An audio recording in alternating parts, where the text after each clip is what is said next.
Also happening today, a march and rally in support of diversity, equity, and inclusion programs, or DEI. A citizen group called Allies in Resistance is hosting the event in honor of human rights champion and former Congresswoman Patsy Mink.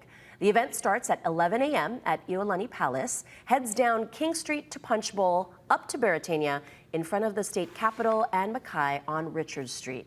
A program will be held at noon.